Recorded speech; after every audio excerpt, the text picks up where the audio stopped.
घरात पाळणा हलावा असं प्रत्येक जोडप्याचं स्वप्न असतं, पण पाळणा किती वेळा हल्ला पाहिजे याबाबतही त्यांचं नियोजन असतं. मात्र आपल्या नेत्यांना मतदारांच्या फॅमिली प्लॅनिंगपेक्षा स्वतःच्या वोट बँकेचं नियोजन जास्त महत्त्वाचं वाटतंय. कदाचित म्हणूनच कोणी म्हणतंय 4 पोरं जन्माला घाला, तर कोण म्हणतंय 20 पोरं जन्माला घाला. पाहूया असे सल्ले देणाऱ्यांमध्ये कोणकोणते नेते आघाडीवर आहेत.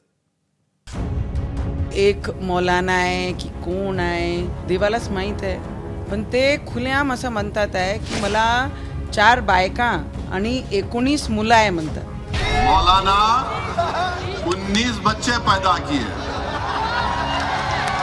मौलाना मैं हार गया 6 में, आप 19 में कामयाब हो. ते जर खुलेआम म्हणतात आहे 4 बायका आणि 19 मुलं, तर आपण किमान 3-3, 4-4 मुलं आपले हिंदू लोकांनी केले पाहिजे. तो किसी ने कह दिया हमको भी 4 पैदा करना है, 4 नहीं 8 पैदा करवा. कौन रोक रहा आपको? करो, पैदा करो. यांना इथून हकललं पाहिजे आणि पाकिस्तानमध्ये पाठवलं पाहिजे. तिथे 10 करावं आणि 20 करावं. हे पाकिस्तानवाले पाहत राहीन आणि हे पाहत राहीन. पोरं जन्माला घालण्याची स्पर्धा लावणाऱ्या दोन्ही चेहऱ्यांना फक्त महाराष्ट्रच नव्हे तर संपूर्ण देश ओळखतो. नुसता ओळखत नाही तर त्यांना चांगलाच ओळखू नये. एक आहेत आपल्या हनुमान भक्तीसाठी ओळखल्या जाणाऱ्या माजी खासदार नवनीत राणा, तर दुसरे आहेत चिथावणीखोर भाषणासाठी ओळखले जाणारे MIMचे सर्वेसर्वा आणि खासदार असदुद्दीन ओवेसी. कुणी किती मुलं जन्माला घालावी हा ज्याचा त्याचा वैयक्तिक प्रश्न आहे. मग हे दोन्ही नेते 4, 8, 12, 20 मुलं जन्माला घालण्याचा सल्ला का देत आहेत? तर 4x स्पीडने पोरं जन्माला घालण्याचा मुद्दा उपस्थित झाला तो एका मौलवीच्या वक्तव्यात. हा व्हिडिओ नवनीत राणांपर्यंत पोहोचला. मग त्यांनी देखील हिंदूंना 3-3, 4-4 मुलं जन्माला घालण्याचं आवाहन केलं. एक मौलाना आहे की कोण आहे देवालाच माहीत आहे, पण ते खुलेआम असं म्हणतात आहे की मला 4 बायका आणि 19 मुलं आहे म्हणतात. आणि मला त्या गोष्टीची लाज वाटते की माझं कोरम 19 मुलांचं जे मला पाहिजे होते ते 30-35 मुलं पाहिजे होते आणि ते कोरम मी पूर्ण करू शकलो नाही म्हणे. आणि त्या गोष्टीसाठी मला आजही नाराजगी वाटते. तर मी सगळे हिंदूंनाही सांगन की ते जर खुलेआम म्हणतात आहे 4 बायका आणि 19 मुलं, तर आपण किमान 3-3, 4-4 मुलं आपले हिंदू लोकांनी केले पाहिजे. निवडणुकांच्या मोसमात राणांनी हा सल्ला देऊन नव्या राजकीय वादाला जन्म दिला. त्यांच्या सल्ल्याचं कुणी स्वागत केलं तर कुणी त्यांनाच या उपक्रमाची सुरुवात करण्याचा सल्ला दिला. अकोल्यामध्ये सभेसाठी आलेले असदुद्दीन ओवेसींनी त्यांना डिवचण्याची संधी साधली. नवनीत राणांच्या सल्ल्यातल्या 4 मुलांचा आकडा त्यांनी थेट 20 वर नेऊन ठेवला. मौलाना 19 बच्चे पैदा किए.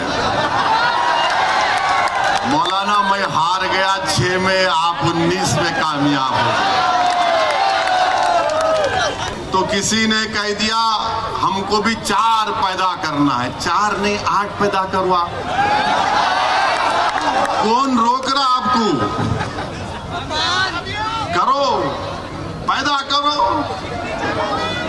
अरे खुद मोहन भागवत बोल रहे बच्चे पैदा करो. चंद्रबाबू नायडू मोदी के साथ है, बच्चे पैदा करो. अब पैदा कहीं को नहीं कर रहे, करो ना, पैदा करो. 19 पैदा करे तुम, 4 नहीं तुम भी 20 पैदा करना.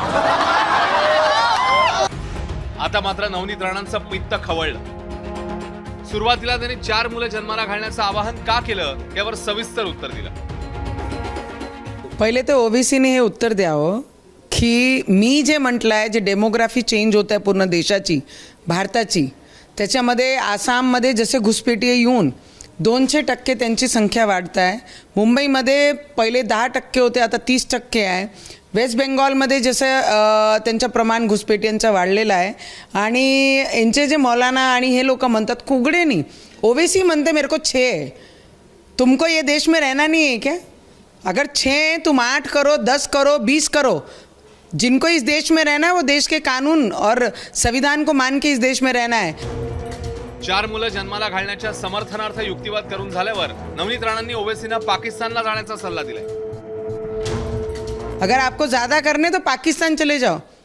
मी तर हेच म्हणन की यांची सिनियर सिटिझनशिप आहे देशाची तीच काढून यांना इथून हकललं पाहिजे आणि पाकिस्तानमध्ये पाठवलं पाहिजे. तिथे 10 करावं आणि 20 करावं. हे पाकिस्तानवाले पाहत राहीन आणि हे पाहत राहीन. यांचे पक्षाचेही जेवढेही पक्ष इलेक्शन कमिशनने यांना परवानगी दिली आहे, परमिशन दिली आहे, सगळे रद्द केले पाहिजे आणि सरळ यांना पाकिस्तानमध्ये पाठवलं पाहिजे. मग वहाँ जाके 10 और 20 करणार. आधी सरकार म्हणायचं हम दो हमारे दो, आणि आता सत्ताधारीच म्हणतायत हम दो हमारे 4. सरसंघचालक मोहन भागवतांनी देखील 4 महिन्यांपूर्वी 3 मुलं जन्माला घालण्याचं आवाहन केलं. मात्र 3 पेक्षा जास्त नको असं देखील आवर्जून सांगितलं. मैं तो जानवरों का डॉक्टर हूं, उधर ये विषय ही नहीं है.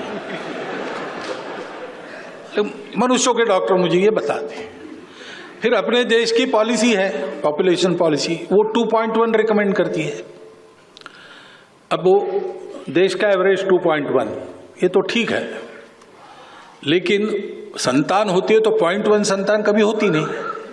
गणित में 2.1 का 2 होता है, लेकिन मनुष्य के जन्म में 2 के बाद 0.1 होता नहीं ना, 3 ही होता है. इसलिए 2.1 मीन्स 3. तो भारतवर्ष के प्रत्येक नागरिक ने यह देखना चाहिए कि अपने घर में 3 होने चाहिए. ये देश की दृष्टि से कह रहा हूं. एक कंसर्न भी है. जनसंख्या एक एसेट है, बोझ भी हो सकता है. कल खिलाना पड़ेगा ना सबको, तो उसी के लिए पॉपुलेशन पॉलिसी रिकमेंड करती है. तो दोनों तरफ से जनसंख्या नियंत्रित रहे और जनसंख्या पर्याप्त रहे. तो 3 होने चाहिए, 3 से बहुत ज्यादा आगे बढ़ना नहीं चाहिए उनकी परवरिश वगैरह ठीक होने की दृष्टि से. ये सब लोगों ने स्वीकार करने वाली बात है. नवनीत राणा, असदुद्दीन ओवैसी आणि त्यांच्या पंक्तीत बसणारी नेते मंडळी जास्तीत जास्त मुलं जन्माला घालण्याचा सल्ला देत आहेत, कारण त्यांना राजकीय म्हणजेच मतांच्या नियोजनासाठी धर्माचं राजकारण करायचं. मात्र सध्या मुलांचं संगोपन करण्यासाठी आई वडिलांना कोणती कसरत करावी लागते याची त्यांना कल्पना नाहीये, आणि कल्पना असली तरी त्यांना ती कसरत करावी लागत नाहीये. अमरावतीहून प्रणय निर्माणसह उमेश अलोने, एबीपी माझा, अकोला. एबीपी माझा, उघडा डोळे बघा नीट.